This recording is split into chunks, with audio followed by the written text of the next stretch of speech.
എൻ്റെ ചെവി ദേവനാമം ജപിക്കുന്നു. ആ ലാസ്റ്റ് മൂമെന്റിൽ ഒരു ശക്കലം പോലും വിശ്വാസമില്ല, ഒരു ഇത്ര പോലും. പക്ഷെ എൻ്റെ അച്ഛൻ പറഞ്ഞിരിക്കുന്നത് ഭീരുക്കൾ ചാരുന്ന മതിലാണ് ദൈവം എന്നാണ്.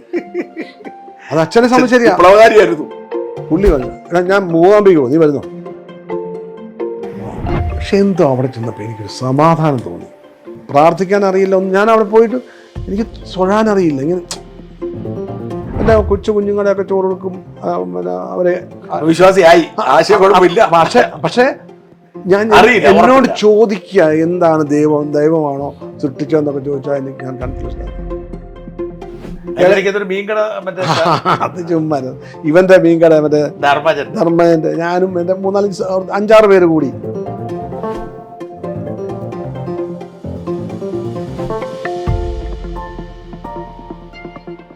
ഈ സിനിമ ഒരുപാട് അങ്ങ് മാറിയുള്ളൂ, പെട്ടെന്നാണല്ലോ. ഞാൻ പറഞ്ഞ സിനിമ ഗ്രാജുവലി ആണ് നേരത്തെ മാറിക്കൊണ്ടിരുന്നത്. പക്ഷെ ഈ പെട്ടെന്ന് അങ്ങ് സിനിമ മാറിയുള്ളൂ. സിനിമയുടെ നായക സങ്കല്പം മാറുന്നു. അപ്പം ഞാൻ പറഞ്ഞ മമ്മൂട്ടി മോഹൻലാൽ അടക്കമുള്ളവർ നിലനിൽക്കുമ്പോഴും ഈ പെട്ടെന്ന് പുതിയൊരു നായക സങ്കല്പം വരുന്നു, പുതിയ കഥകൾ വരുന്നു, പുതിയ സംവിധായകൻ വരുന്നു. അപ്പം സിനിമയിൽ ഒരു ക്യാരക്ടറോ അല്ലെങ്കിൽ ഒരു സംവിധായകനോ ഒരു നായകനോ ഒന്നും നിർബന്ധമല്ലാത്തൊരു കാലത്തേക്ക് മാറിയില്ല. ഈ ഒരു വല്ലാത്ത ഈ മാറ്റം പിടിച്ചു നിൽക്കാൻ പറ്റുന്ന എങ്ങനെയാണ്?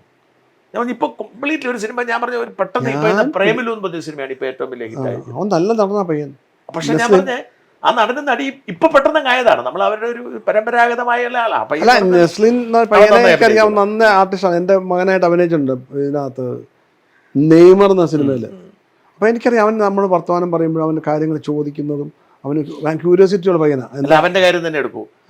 നമ്മുടെ ഒരു പഴയ ഒരു സിനിമാ സങ്കല്പം അനുസരിച്ച് ഒരു സൂപ്പർ അവനെ ഒരു നായകനായി പെട്ടെന്ന് എസ്റ്റാബ്ലിഷ് ചെയ്യേണ്ട ഒരു ക്യാരക്ടറോ ആ രീതി അല്ല അവൻ. അല്ല, നമ്മള് പറഞ്ഞു നമ്മൾക്ക് സിനിമ തന്നെ എന്താ സിനിമയായത് ഇവിടെ. നമ്മുടെ സിനിമ അതായത് മറ്റേ PN മേനോൻ സാറിൻ്റെ ഒരു പടമാണ്, ആ ഒരു വള്ളത്തെ വരുന്നതും PN മേനോൻ സാർ ഡയറക്റ്റ് ചെയ്ത പടമുണ്ട്. അതാണ് ആ സിനിമയാണ് ആദ്യമായിട്ട് സ്റ്റുഡിയോയിൽ നിന്ന്, മറ്റേ നമ്മുടെ സ്റ്റുഡിയോയിലാണ് ഷൂട്ട് ചെയ്തിട്ടുള്ളത്. അപ്പം ആ സിനിമയിൽ പിന്നെ ഞാൻ കേട്ടിട്ടുണ്ട് PN മേനോൻ സാർ വരുന്നതിന് മുമ്പൊക്കെ ഒരു സിനിമ എന്ന് വെച്ചാൽ സ്റ്റേജി ആയിരുന്നു. സ്റ്റേജ് മീൻസ് ഇപ്പം നമ്മൾ ഇങ്ങനെ സംസാരിക്കുന്നു, ഇവിടെ ക്യാമറ വയ്ക്കും, അവിടെ ക്യാമറ വയ്ക്കുന്നു, നിങ്ങളുടെ ക്ലോസ് വേണേൽ ഇവിടുന്ന് ഒരു ക്ലോസ്, സജഷൻ വേണേൽ ഇവിടുന്ന് ഒരു സജഷൻ, ഇപ്പുറത്ത് ക്യാമറ വെക്കുകയില്ല. അത് ഇമാജിനറി ലൈൻ്റെ അപ്പുറം വന്ന് തെറ്റെന്ന് വിശ്വസിച്ചിരുന്നു. സ്റ്റേജി ആയിരുന്നു. അപ്പോൾ നാടകം ഈ പറഞ്ഞ പച്ചമീൻ ഉണക്കി വെക്കുന്ന പോലെ നാടകം സിനിമയാക്കി വെക്കുകയായിരുന്നു. അപ്പോൾ അതിന് ചില മൂവ്മെൻറ്റ്, കഥ പറയണമെന്ന് തോന്നി എഴുന്നേൽക്കുക, 2 ചാല് നടക്കുക, എന്നിട്ട് കഥ പറയുക. കഥ പറയുമ്പോൾ ക്യാമറ അയാളെ ഫോളോ ചെയ്യുക, തിരിച്ചു വരിക, ഇങ്ങനെയൊക്കെ ആയിരുന്നു. ഇതിനൊരു സിനിമയുടെ ഒരു ഭാഷ ഉണ്ടായത് 70s-ലാണ്. അതിനാദ്യം ഇങ്ങനെയാണെന്ന് പറയുന്നത്. അതായത് പണ്ടൊക്കെ ഒരു ലോങ് ഷോട്ട് വെച്ച് കഴിഞ്ഞാൽ ലോങ് ഷോട്ട് വെച്ച് എസ്റ്റാബ്ലിഷ് ചെയ്യും, പിന്നെ കുറച്ചും കൂടെ എടുത്ത് തരും, സജഷൻ, മിഡ് ഷോട്ട്, ക്ലോസ്, അങ്ങനെയുള്ള, പിന്നെ അവസാനം ഒരു ലോങ് തീരും. ഈ ക്ലോസിൽ നിന്ന് നേരെ ലോങ്ങിലേക്ക് കട്ട് ചെയ്തതൊക്കെ ഇങ്ങനെയാണ് PN മേനോൻ സാറാണ്. പിന്നീട് KG ജോർജ്, പത്മരാജൻ, ഭരതൻ, ആ ഒരു അടൂർ സാറ്, ഫിലിം ഇൻസ്റ്റിറ്റ്യൂട്ടിൽ വന്ന കുറേ ആൾക്കാരുണ്ട്. അതാണ് ഈ 360-ൽ ഷൂട്ട് ചെയ്യാൻ തുടങ്ങി, എല്ലാം നോക്കിക്കാണുന്ന രീതിയിൽ. അതാണ് ശരിക്കും പറഞ്ഞാൽ മലയാള സിനിമയിൽ വന്നൊരു മാറ്റം എന്ന് പറഞ്ഞാൽ. അത് സിനിമയുടേതായൊരു ഭാഷയുണ്ടായി. അതിനുമുമ്പ് സിനിമയ്ക്ക് ഭാഷയില്ല, അത് സിനിമ നാടകത്തിൻ്റെ ഭാഷയായിരുന്നു. അത് തന്നെ സത്യം പറഞ്ഞാൽ ഇപ്പോഴും തുടരുന്നത് തന്നെയാണ്. പക്ഷേ ടെക്നോളജി മാറി. ഇപ്പം ഇത്രയുള്ള ക്യാമറ കൊണ്ട് തന്നെ ഷൂട്ട് ചെയ്യാം, ഇതിലേ വേണം, നിങ്ങളെ എങ്ങനെ വേണം ഷൂട്ട് ചെയ്യാം. ഒരുപാട് ലിമിറ്റേഷൻസ് മാറി. പണ്ട് ഒരുപാട് ലിമിറ്റേഷൻ ഉണ്ടായിരുന്നു.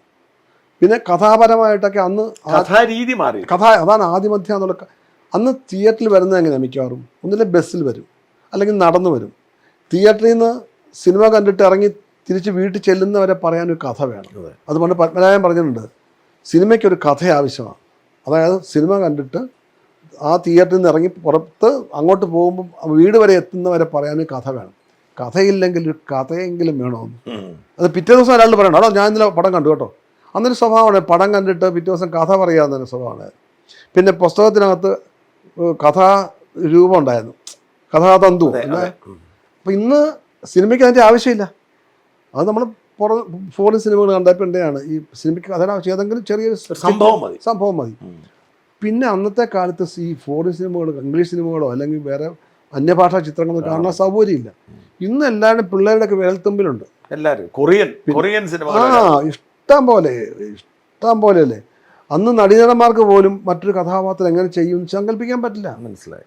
ഇപ്പം അതല്ല, ഇപ്പം എല്ലാം വിരൽത്തുമ്പില്ല. ഇപ്പം ഏത് കുട്ടിക്കും അറിയാം എങ്ങനെ. ഇപ്പം നമ്മൾ സംസാരിച്ചോളൂ, വീഡിയോ എടുത്ത മോനെ എന്ന് പറഞ്ഞാൽ മോൻ വീഡിയോ എടുക്കും. നമ്മൾ കൃത്യമാണ് നിങ്ങൾ പറയുന്നത് കിട്ടും. അവന് ഞാൻ പറയുന്നിടത്ത് ഇങ്ങനെ വരും. അവനറിയാം വൈഡ് വേണോ കുറച്ച് ക്ലോസ് ആക്കാനൊക്കെ അറിയാം. അത്രമാത്രം കുട്ടികളുടെ ടെക്നോളജി മാറി. ആ ഒരു മാറ്റമല്ലാതെ അതാ ബൗദ്ധികമായിട്ട് ഭയങ്കര സിനിമയിൽ മാറ്റങ്ങളൊന്നും ഞാനിപ്പോൾ കണ്ടില്ല. ഭയങ്കരമായ ബുദ്ധിപരമായിട്ടുള്ള വലിയൊരു ചേഞ്ച് ഉണ്ടാക്കിക്കുന്ന സിനിമകൾ ഇന്ന് മലയാളത്തിൽ വന്നിട്ടുണ്ടോ? അതില്ല, ഞാൻ പറഞ്ഞ സിനിമയുടെ ഒരു ഔട്ട്ലുക്ക് അങ്ങ് മാറിയില്ലേ സിനിമ. അല്ല, ആർക്കും സിനിമ എടുക്കാം. അതാണ് ഞാൻ പറഞ്ഞത്. ഒരു ഐഫോൺ ഉണ്ടെങ്കിൽ സിനിമ എടുക്കാം. ഇപ്പൊ പല സിനിമയിലും ചില ഷോട്ട് എടുക്കേണ്ട വണ്ടിയിലൊക്കെ ഈ ഐഫോൺ വെച്ചിട്ട് എടുക്കും. കറക്റ്റായിട്ട് ഒരു പ്രശ്നവുമില്ല. പണ്ടൊരു ഷോട്ട് വണ്ടിക്കകത്തൊക്കെ എടുക്കണമെങ്കിൽ വലിയ ക്യാമറയും കൊണ്ട് ക്യാമറാമാനകത്ത് ഒടിഞ്ഞു മടങ്ങി ഇതൊക്കെ വേണ്ട. ഇപ്പം അത് വേണ്ട. അപ്പം അത് വലിയ മാറ്റമാണ്. പിന്നെ കഥാപരമായിട്ട് കഥ വേണ്ടെന്ന് പറയുന്നുണ്ട്. പക്ഷേ ഇത് കഴിഞ്ഞിട്ട് അതൊക്കെ പെട്ടെന്ന് തീർന്നു പോകും. ആദ്യമധ്യാന്നുള്ള കഥയുള്ള സിനിമകൾ ഇന്നും പണ്ടത്തെ ഈ പറഞ്ഞ മാതിരി ന്യൂഡൽഹിയും കിലുക്കവും തനിയാവർത്തനവും മണിച്ചിത്രത്താഴും അങ്ങനെയുള്ള സിനിമകൾ, സ്ഫടികം, അതാണ് പറഞ്ഞത്. അന്ന് ഫാസിലും സത്യാന്തിക്കാട്, പറഞ്ഞ സിബി മലയിൽ, PN മേനോൻ, അങ്ങനെയുള്ള IV ശശി. അതാണ് 70 മുതലാണത്. യവനിക മുതൽ ഇങ്ങനെ. പക്ഷേ 80-90 ഒരിക്കലും മനുഷ്യൻ മറക്കത്തില്ല. ഞാൻ പറഞ്ഞത് ഇപ്പം നമ്മൾ പറയും നമ്മൾ വയസ്സായതുകൊണ്ട് പറയുന്നത്. അപ്പൊ ഞാൻ പറഞ്ഞ ആ കാലഘട്ടത്തിൽ അത്രയും വലിയ പ്രഗത്ഭരായ ആൾക്കാരുണ്ടായിരുന്നു. അങ്ങനെ ഇപ്പൊ ഇന്നിപ്പം വന്നിരിക്കുന്ന 200 പടം ഉണ്ടെങ്കിൽ അതിനകത്ത് 180 പേരും പുതിയ ഡയറക്ടേഴ്സാണ്. എത്ര പേര് പിന്നീട് കാണുന്നുണ്ട്? പണ്ടതല്ല. പണ്ട് ഒരു ഡയറക്ടർ തന്നെ വീണ്ടും ഞാൻ മിടുക്കനാണെന്ന് തെളിയിക്കുന്ന കുറേ സിനിമകൾ ചെയ്തിട്ടുണ്ട്. പ്രിയദർശൻ എത്രയോ സിനിമ ചെയ്തു, ഇപ്പോഴും നിൽക്കുക. സത്യാന്തിക്കാട് എന്ന് വന്നാ സത്യേട്ടൻ, ഇപ്പോഴും സത്യേട്ടൻ നിൽക്കുകയാണ്. ജോഷി എന്ന് വന്നതാണ്, ഇപ്പോഴും നിൽക്കുകയാണ് അല്ലേ? അതുപോലെ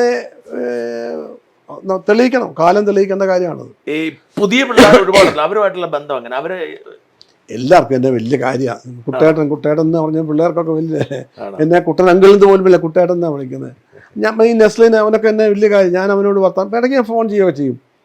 അവൻ്റെ എന്നോട് ചോദിക്കും, കുട്ടേട്ടാ ആ പടം ഞാൻ കണ്ടു കേട്ടോ, അതെങ്ങനെ ചെയ്തത്. അപ്പോൾ അവൻ്റെ ഒരു ക്യൂരിയോസിറ്റി ഉണ്ട് അതെങ്ങനെയാണെന്ന് അറിയാൻ വേണ്ടിയിട്ടൊക്കെ. അപ്പോൾ എന്നോട് മിക്കവാറും സംസാരിക്കുമ്പോഴൊക്കെ ഇങ്ങനെ പണ്ടൊക്കെ നമ്മൾ സിനിമ പ്രത്യേകിച്ച് നടന്മാരിക്കുമ്പോഴത്തേക്കും നമ്മൾ അഭിനയത്തിനെ പറ്റി ആരും പറയുന്നത് ഞാൻ കേട്ടിട്ടില്ല, സത്യമായിട്ടില്ല. അവിടെ എന്തെങ്കിലും ചെറിയ പടദൂഷണം അല്ലെങ്കിൽ തമാശ, ആർക്കെങ്കിലും കളിയാക്കുക, ഇങ്ങനത്തെ തമാശകളും കളിയാക്കലുകളും ഒക്കെയാണ്. അന്ന് ഫൈറ്റേഴ്സൊക്കെ ആണെങ്കിൽ ഫൈറ്റേഴ്സ് കൂടുമ്പോൾ ഓരോന്നിനും അന്ത പടത്തിലെ ഫൈറ്റും ഇപ്പടി ഒരു കിക്കിറക്ക് അപ്പടി മേത്തുക വന്നിട്ട് എന്ന് പറഞ്ഞ സ്ലോ മോഷൻ എല്ലാം അഭിനയിച്ച് ഇവർ തമ്മിൽ സംസാരിക്കുമ്പോൾ നമ്മൾ ആ ദൂരെ നിന്ന് കണ്ടു കഴിഞ്ഞാൽ ഇവൻ്റെ പ്രൊഫഷനെ പറ്റിയാണ് സംസാരിക്കുന്നത്. ഡാൻസേഴ്സ് ആണെങ്കിൽ അതെ ഇതിനെ പറ്റി പറഞ്ഞ് ആ ഒരു ലെവലായി. നടന്മാർ മിക്കവാറും പരദൂഷണം പറഞ്ഞിട്ട് തമാശ. അപ്പം ഞാൻ പറയാം അങ്ങനെ ഒരു ഇപ്പം പക്ഷെ പിള്ളേർ നമ്മളോട് വന്നിട്ട് ചോദിക്കുന്നുണ്ട്. എന്നെ സംബന്ധിച്ച് ഞാൻ പറയാം, അത് ഞാനിപ്പം അവർക്ക് സീനിയറായിട്ട് തോന്നിക്കൊണ്ടൊക്കെ അമ്മല്ലേ കുട്ടിയേട്ടാ അത് ആ പടം കണ്ടു കേട്ടോ, എങ്ങനെ ചെയ്തത്, എന്നാ ചെയ്യണത്, ഇങ്ങനെയൊക്കെ ചോദിക്കാം. അവൻ എന്താണെന്ന് അറിയാൻ വേണ്ടിയിട്ട് എവിടെയോ ഒരു ആഗ്രഹമുണ്ട്. അത് നല്ലൊരു രീതിയായിട്ട് എനിക്ക് എന്നോടുള്ള പെരുമാറ്റത്തിൽ ഞാൻ പറഞ്ഞു കേട്ടോ. അപ്പം അത്ര നമുക്ക് ഈ പറഞ്ഞില്ലേ, ഞാൻ ബലം പിടിച്ചു, ഞാൻ സീനിയർ എന്നൊക്കെ പറഞ്ഞിരുന്നാൽ അത് തോന്നൂല. ഹൃദയം എന്ന സിനിമയിലെ ഞാനും അതിനകത്ത് മോഹൻലാലിൻ്റെ മകൻ പ്രണവ് എൻ്റെ മകനായിട്ടാണ്. അപ്പോൾ അവനെ റെയിൽവേ സ്റ്റേഷനിൽ നിന്ന് പറഞ്ഞേക്കുന്ന സീനുണ്ട്. പടം കണ്ടോ?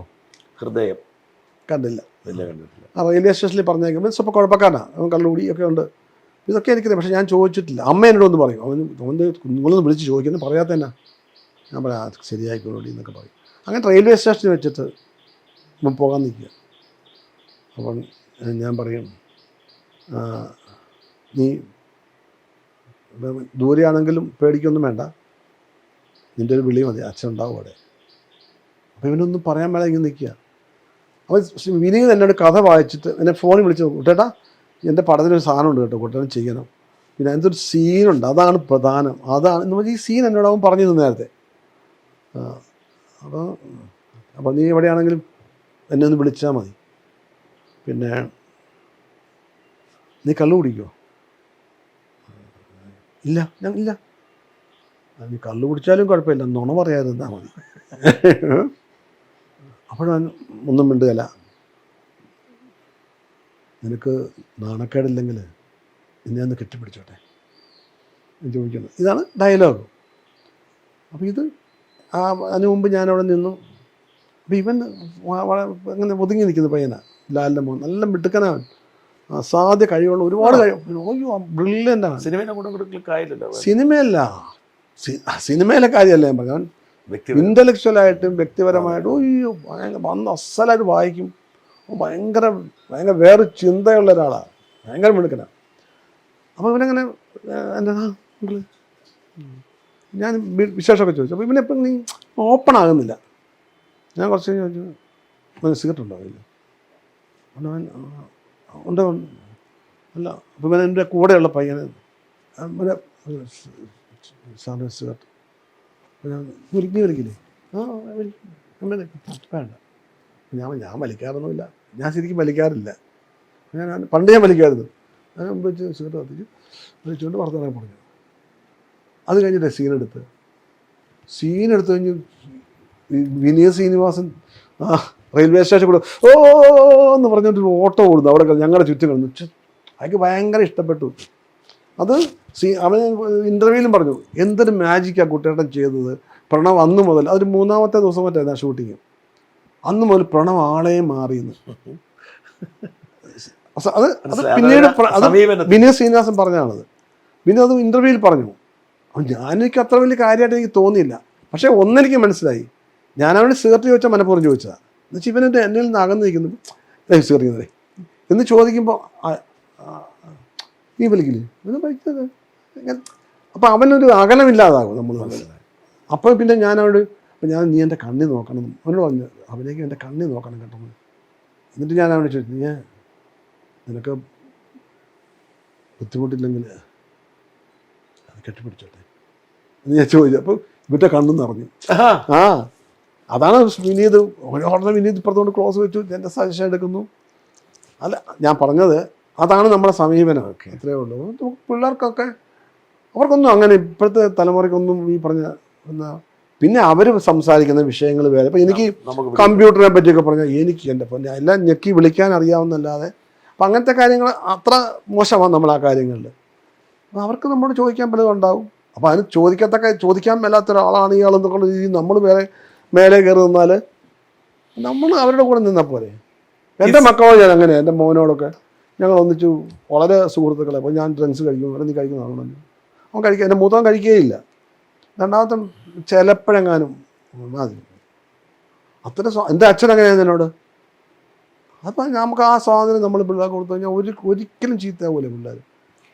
ഈ അച്ഛൻ നാടകമൊക്കെ ചെയ്യുന്ന സമയത്ത് ഒരു പ്രസവം മറ്റോ നടത്തിയിരുന്നില്ല? ഞാൻ 72 ഞാൻ നാടകത്തിൽ അഭിനയിക്കാൻ തുടങ്ങിയത്. അപ്പോൾ ഞങ്ങൾ ഈ വീട് പണിതു 69, 70 ഇവിടെ 71 താമസിക്കാൻ തുടങ്ങി. അപ്പം നേരത്തെ താമസിച്ചുകൊണ്ട് വീട് വെറുതെ കിടക്കുക. അപ്പോൾ ഈ നാടകത്തിൻ്റെ പ്രസ്സും മറ്റേ നോട്ടീസും ഇതൊക്കെ അടിക്കണമല്ലോ. പിന്നെ അച്ഛൻ്റെ പുസ്തകങ്ങൾ അടിക്കണം, SPCSലാണ്. അപ്പോൾ അതൊക്കെ പുറത്താണ് അടിപ്പിക്കുന്നത്. അപ്പോൾ ഇവിടെ അടിക്കാമല്ലെന്നും പറഞ്ഞ് പ്രസ് തുടങ്ങിയതാണ്. അത്തരത്തിൽ മറ്റേ ആ പ്രിന്റിംഗ് പ്രസ് പിന്നെ എന്നാ പൂട്ടിയത്? എനിക്ക് ഈ പറഞ്ഞ ബിസിനസ് വല്ലതും പറ്റുമോ? ഞാൻ ഒരു മാനേജരെ ഏൽപ്പിച്ചു, അത് നടക്കുന്നു. പ്രസംഗം നടന്നു കുറേ നാൾ നടന്നു. പിന്നെ ഞാൻ 84 വരെ 83-84 സിനിമയൊക്കെ ഇവിടെ പോകാൻ തുടങ്ങി. അപ്പോൾ എനിക്ക് ഒട്ടും നോക്കാൻ പറ്റാതെ വന്നു, നാടകവും സിനിമയൊക്കെ ആയിട്ട്. അപ്പം ഞാനത് വേണ്ടെന്ന് വയ്ക്കുകയാണ്. ഈ എല്ലാ സിനിമക്കാർക്കും തന്നെ എന്തെങ്കിലും ബിസിനസ്സുകളൊക്കെ ഉണ്ടല്ലോ, അങ്ങനെ ഈ ബിസിനസ്സുകളൊന്നും താല്പര്യം? എൻ്റെ മോന് പറഞ്ഞില്ല, മോന് കമ്പി സിമെൻ്റൊക്കെ വയ്ക്കുന്ന കട നടത്തുന്നുണ്ട്. മീൻകട അത് ചുമ്മാ ഇവന്റെ മീൻകട മറ്റേ ധർമ്മജന്റെ, ഞാനും എൻ്റെ 5-6 പേര് കൂടി നല്ല മീൻ ഞങ്ങൾ ഇവന്റെ കടയിൽ പോയി. ധർമ്മേൻ്റെ എറണാകുളത്ത് നല്ല മീൻ. അപ്പം നമുക്ക് കോട്ടയത്ത് ഞാൻ എത്തിച്ചേരാമല്ലോ. അപ്പം എന്നാൽ ഇത് കൊടുക്കുന്നുണ്ടോ? എന്നാൽ ശരി. അന്നേരം അങ്ങനെ തുടങ്ങിയതാ. ഇല്ലില്ല, അയ്യോ അത് നിർത്തി. പിന്നെ അത് 1-2 വന്ന നമുക്ക് പറഞ്ഞു. അതെ അതീ വിവാദമൊക്കെ ഉണ്ടായിരുന്നു. അത് എനിക്ക് അതിന് മുമ്പ് തന്നെ ഞാൻ നിർത്തി. എന്നിട്ട് വേറെ ആൾ കൊടുത്തു, ആ സ്പേസ് കൊടുത്തു. നമുക്ക് അത് രസമല്ലാതെ അത് ബിസിനസ് അത്ര വലിയ ബിസിനസ് ഒന്നുമല്ലോ. ഒരു മീൻകട നടത്തുന്നു, അത്രയേ ഉള്ളൂ. അത് അല്ലാത്ത വലിയ അവിടെ പോവായിരുന്നോ? ഞാൻ എന്നോട് ആരാണ്ട് പറഞ്ഞു അവിടെ മീൻ മേടിക്കാൻ എടുത്തു കൊടുത്ത വിജയനാകാൻ. ഞാൻ പറഞ്ഞു ചുമ്മാ പുള്ളി എനിക്ക് ഞാൻ ചുമ്മാ അല്ല ചുമ്മാ ചുമ്മാ വന്നിരുന്നപ്പോ ചുമ്മാ എന്തു ആകാൻ മേലെ നമുക്ക്. ഞാനിപ്പോൾ ഈയിടെ ഇവിടെ പയ്യന്നൂർ ഞാൻ പറഞ്ഞ സ്ഥലമില്ലേ, അവിടെ പെരുങ്കളിയാട്ടമുണ്ടായിരുന്നു. ഞാനിതുവരെ തെയ്യം കണ്ടില്ല. കാണണ്ട കേട്ടോ. അവിടെ 22 വർഷം കൂടി ആദ്യമായിട്ട് നടക്കുക. 22 വർഷത്തിന് ശേഷമാണ് വലിയ ചടങ്ങ്. ഞാൻ 3 ദിവസം രാവിലെ പോകും. ഈ ഗ്രാമത്തിൽ ഞാൻ അവിടെ അങ്ങ് നടന്നു. അവിടെ രാവിലെ പോവും. അപ്പോൾ ആൾക്കാർ ഫോട്ടോ എടുക്കാനൊക്കെ വരും. അവിടെ ഒരു ദിവസം 1 ലക്ഷം പേരാ ഊണ് കഴിക്കാൻ വരുന്നത്. അവിടെ 10 ദിവസം ഉത്സവം. പക്ഷേ 4 ദിവസം പ്രധാനപ്പെട്ട 8, 9, 10, 11 4 ദിവസം ഐസ്ക്രീം വിൽക്കാൻ വേണ്ടിയിട്ട് ഒരു ഐസ്ക്രീം കമ്പനിക്കാർ ഈ തറവാട കൊടുക്കണം. അവിടെ കടകൾ നടത്തണമെങ്കിൽ എത്ര രൂപ അയക്കുന്നത്? എത്ര രൂപ ഉണ്ടാവും? 11 ലക്ഷം രൂപ തറവാടക. 11 ലക്ഷം രൂപ. ഏത് ക്ഷേത്രം ഇത്? അത് മുച്ചിലോട്ട് ഭഗവതി. അതായത് ദൂരെ നിന്നൊക്കെയാണ് ആൾക്കാർ വരുന്നത്. ഇപ്പം അവിടെ വീടുകളിലെ അവിടെ ബന്ധുക്കളെല്ലാം വരും. എല്ലാ വീടുകളിലും വലിയ ആഘോഷം. തെയ്യം അവരുടെ ജീവന.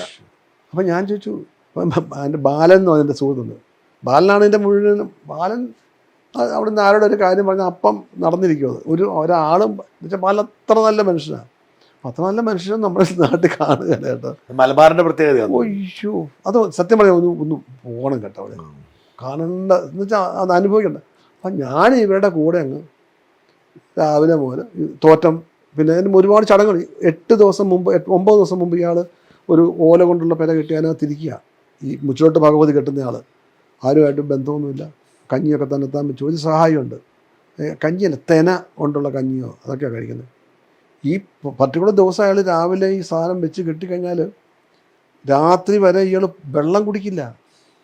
ഈ ചൂടുന്നതിന് ഇത്തിരി ചൂടാ.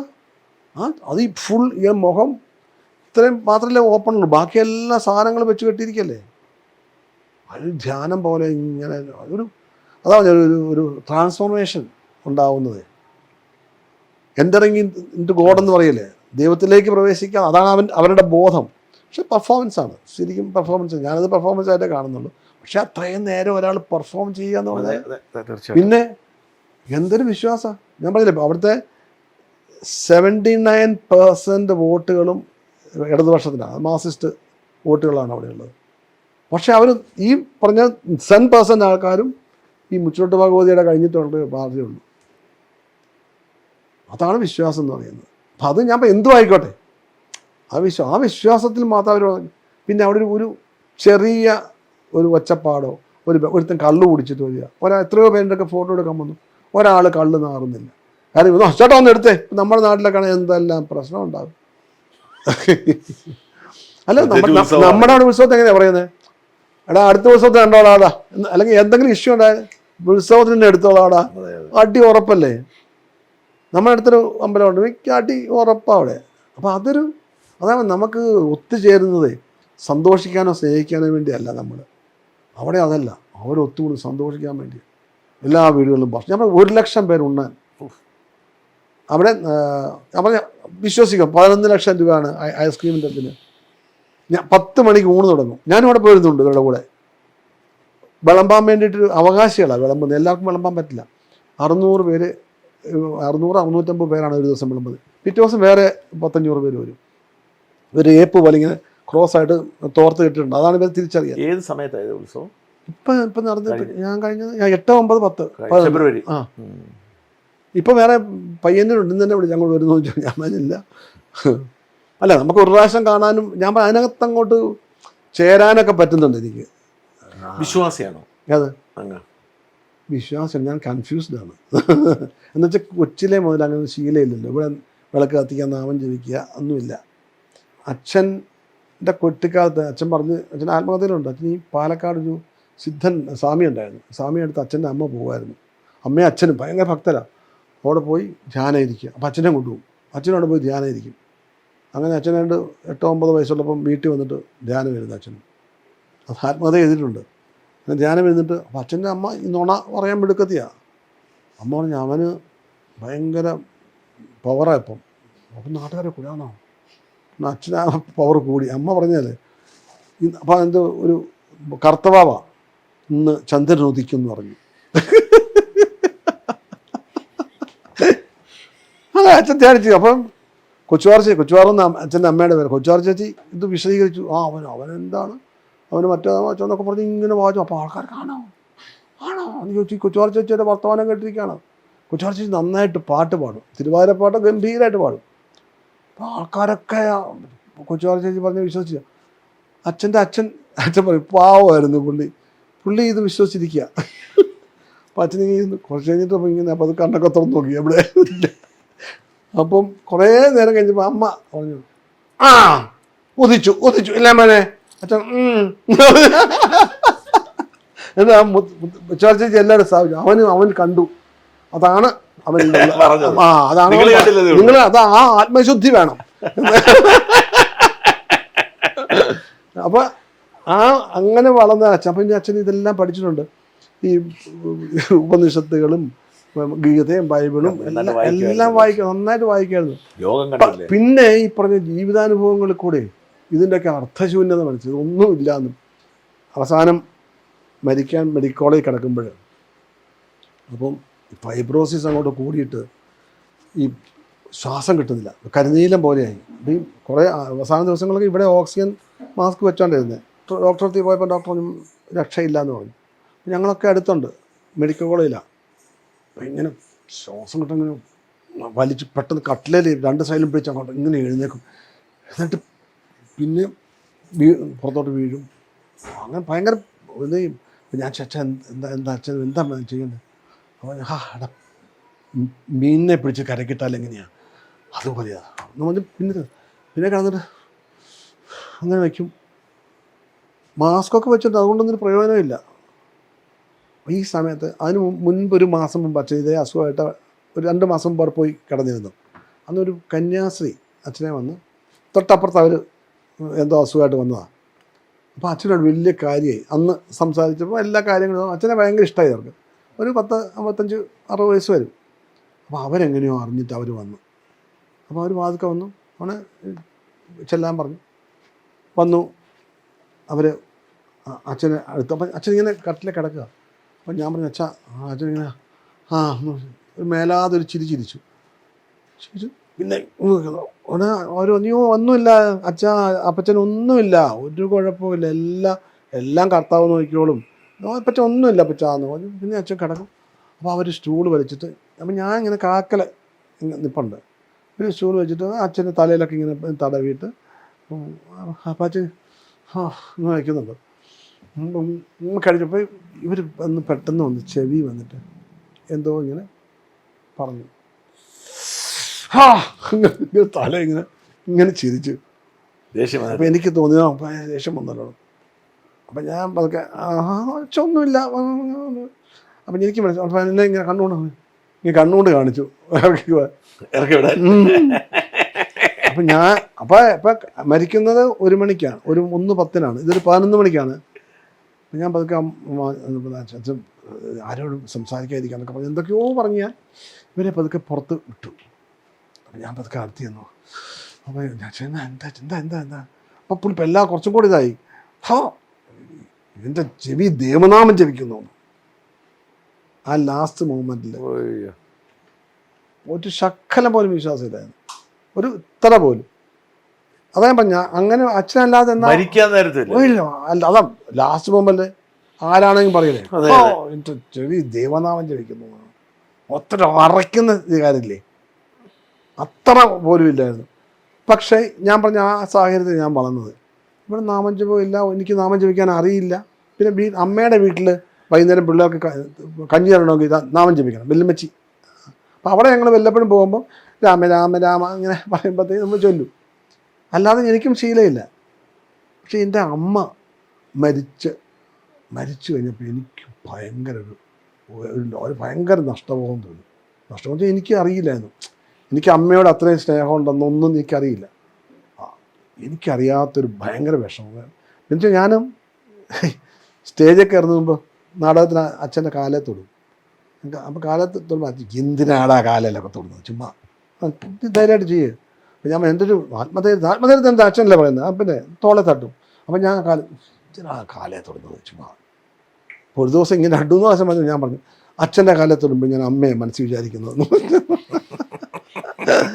അമ്മ സ്ഥലത്തില്ലാത്തതുകൊണ്ട് അച്ഛനെ അച്ഛൻ തുറന്നിട്ടുള്ളതാണ്. അപ്പോൾ അത് പിന്നെ എന്നോട് പറഞ്ഞിട്ടില്ല. അങ്ങനെ ഞങ്ങൾ കോംപ്രമൈസ് ആയിട്ടാണ് പിന്നീടുള്ള എൻ്റെ കാലത്തോടിലൊക്കെ.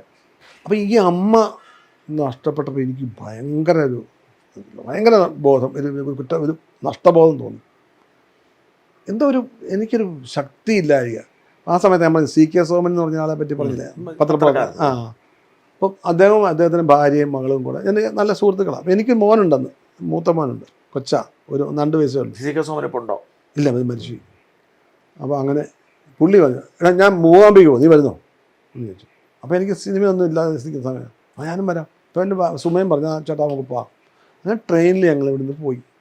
അത് നല്ല യാത്രയായിരുന്നു. ഒരു ഭയങ്കര മാറ്റമായിരുന്നു എനിക്ക് മംഗലാപുരത്ത് മൂകാംബിയിൽ. അപ്പോൾ ആ യാത്ര അവിടെ ഈ മൂകാംബിക്ക് ചെന്നപ്പോൾ ഇന്നത്തെ പോലെ അല്ല കേട്ടോ. അവിടെ കുറച്ചും കൂടെ ഒരു സാങ്ക്ടിറ്റി, ഇപ്പോൾ അത് മുഴുവനും എന്തൊക്കെയോ കെട്ടിവെച്ചിരിക്കുകയാണ്. പക്ഷെ എന്തോ അവിടെ ചെന്നപ്പോൾ എനിക്കൊരു സമാധാനം തോന്നി.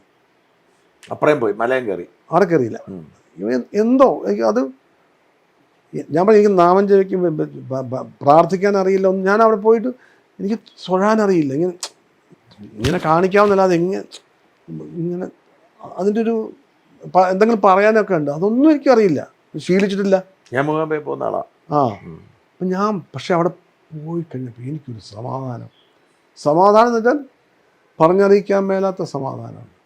ഞാനതുകൊണ്ട് മിക്കവാറും ചിലപ്പോൾ 1 വർഷം 2 വർഷം അങ്ങനെ തീരുമാനിക്കുകയല്ല, ഒരു ഗ്യാപ്പ് എന്നാൽ അങ്ങ് പോകാമെന്ന് പറയും. അങ്ങനെ അങ്ങനെയാണ് പോകേണ്ടത്. ഇപ്പോഴും ഞാൻ അങ്ങനെയാണ്, ഞാൻ പോകാറുണ്ട്. അപ്പം എൻ്റെ കുഞ്ഞുങ്ങളെയൊക്കെ ചോറ് കൊടുക്കും, പിന്നെ അവരെ വിശ്വാസിയായി. പക്ഷേ ഞാൻ എന്നോട് ചോദിക്കുക എന്താണ് ദൈവമാണോ സൃഷ്ടിച്ചതെന്നൊക്കെ ചോദിച്ചാൽ ഞാൻ കൺഫ്യൂസ്ഡ് ആണ്. മനസ്സിലായി? അതിനകത്ത് കാര്യമില്ല. മാർ ക്രിസ്റ്റോസസിനോട് ചോദിച്ചപ്പോൾ അങ്ങനെ പറഞ്ഞ എങ്ങനെയാ വെച്ചാൽ, ഞാൻ ദൈവത്തെ കണ്ടിട്ടില്ല, ഉണ്ടെന്ന് വിശ്വസിക്കുമ്പോൾ ഒരു സന്തോഷമുണ്ട്, അതുകൊണ്ട് വിശ്വസിക്കുന്നു എന്നാ പറഞ്ഞത്. പക്ഷെ എൻ്റെ അച്ഛൻ പറഞ്ഞിരിക്കുന്നത് ഭീരുക്കൾ ചാരുന്ന മതിലാണ് ദൈവം എന്നാണ്. അത് അച്ഛനെ സംബന്ധിച്ചായിരുന്നു. അച്ഛൻ ഭീരുവല്ല. അച്ഛൻ പറഞ്ഞു ഭീരുക്കൾ ചാരുന്ന മതിലാണ് ദൈവം, ഞാൻ ഭീരുവല്ല, എനിക്ക് ആ മതിലും വേണ്ട. അത് പറയാനുള്ള ഒരു ആർജവം ഉണ്ടായിരുന്നു. എന്ന് പറഞ്ഞുകൊണ്ട് ഞാൻ പറയാണ്, അങ്ങനെ ഈ പറഞ്ഞു എനിക്ക് മണ്ടത്തരം അല്ലാതെ എൻ്റെ ബുദ്ധിയിൽ തോന്നുന്ന കാര്യം മാത്രം പറയുന്നല്ലേ ശരി. അല്ലാതെ അച്ഛൻ അങ്ങനെ പറഞ്ഞു, നിങ്ങൾ എന്തുകൊണ്ട് അങ്ങനെ ആയി എന്ന് ചോദിച്ചു കഴിഞ്ഞാൽ ഞാൻ അങ്ങനെയാണ്. അച്ഛൻ പറഞ്ഞു ശരിയല്ലേ, അതെ ഞാനും പറഞ്ഞത് തന്നെ, ഞാൻ ഭീരുവാണ്. അതെ ഞാനും തന്നെ പറയുന്നത്. അല്ലാതെ പക്ഷെ എനിക്കെന്താ വേറൊരു അമ്പലങ്ങളിൽ പോകുമ്പോൾ എനിക്ക് ഈ ഒരു സുഖം കിട്ടുന്നില്ല ഉള്ള കാര്യം. ഇല്ല അതെനിക്ക് പെർഫോമൻസ് ആയിട്ട് തന്നെ തോന്നി. അപ്പോൾ അവിടെ പോയിട്ട് പക്ഷെ ഞാൻ അവിടെ പോയി അവരെന്നെ അനുഗ്രഹിക്കുകയൊക്കെ ചെയ്തു. അപ്പം ഞാനപ്പോൾ നിന്നു, അവർക്ക് ദക്ഷിണ കൊടുത്തു, അവരെന്നെ ഇത് തൊടിയിച്ചു ഒക്കെ. ഞാൻ അത് മുഖാംബിക മാത്രം എനിക്ക് എന്തോ ഒരു ഗുരുവായൂരും പോയിട്ടില്ല. ഗുരുവായൂർ ഞാൻ എത്രയോ പ്രാവശ്യം നാടകം കളിക്കാൻ വേണ്ടി പോയിട്ടുണ്ട്. അന്ന് അമ്പലത്തിൽ പോയിട്ടില്ല. പിന്നെ എൻ്റെ ഭാര്യ വന്നേ പിന്നെ അവിടെ പോകുമ്പോൾ അത് 1-2 പ്രാവശ്യം. ശബരിമല പോയിട്ട് നോക്ക്, പണ്ട് പോയിട്ടുണ്ട് ഞാൻ. അത് പോയി ഇനിയൊന്ന് പോയി നോക്ക്. അത് വേറെ മുഖാംബിക പോയതുപോലെ തന്നെ മറ്റൊരു അനുഭവം ശബരിമല. എനിക്കെന്തോ അത്ര ചുമ്മാ ഒരു 3 ദിവസം വ്രതം എടുത്തിട്ട് 3 ദിവസം വ്രതം എടുത്തിട്ട് ചുമ്മാ ഇതെനിക്കൊരു അത് എൻ്റെ മനസ്സിൻ്റെ ആണെന്ന്. എനിക്ക് എവിടെയെങ്കിലും ഒന്ന് ചാരാൻ വേണ്ടി അച്ഛൻ പറഞ്ഞ പോലെ ആ ചാരല. അതെ, പക്ഷെ അതൊരു ഭയങ്കര അല്ലാതെ അമ്മയുടെ ഒരു അഭാവം ഉണ്ടായി, ഒരു ശൂന്യത. സത്യത്തിൽ ദൈവം അതാണ്. സത്യത്തിൽ ദൈവം ആരുമില്ലെന്ന് തോന്നുന്നു. എനിക്ക് എൻ്റെ ഇപ്പോഴത്തെ വിശ്വാസം എൻ്റെ അച്ഛൻ എൻ്റെ കൂടെ ഉണ്ടെന്നാണ്. അതെ, ഞാൻ വിശ്വാസി അല്ലെന്ന് പറഞ്ഞില്ലേ. എൻ്റെ മനസ്സിലുള്ള ദൈവം എൻ്റെ ഒരു പിടിവള്ളി അച്ഛനാണ്.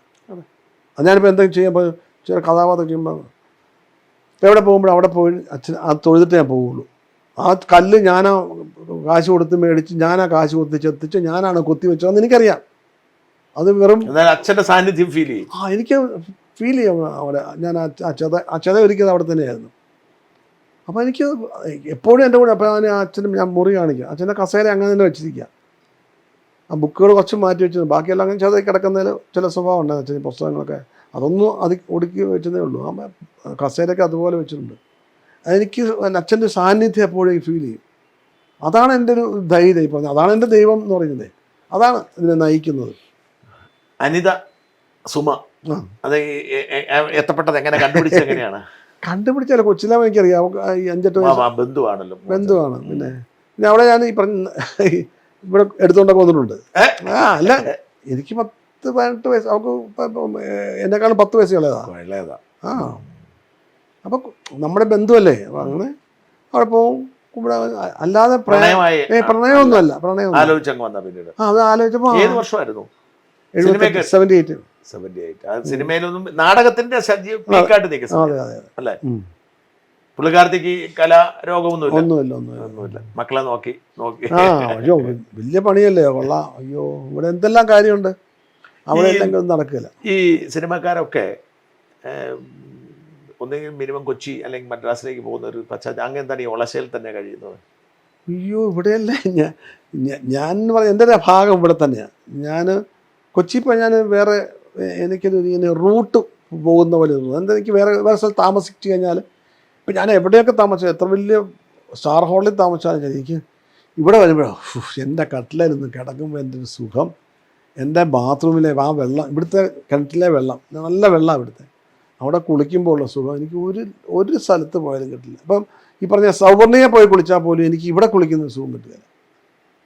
അത് വേറൊന്ന്. അപ്പോൾ അതൊക്കെ ആയിരിക്കാം.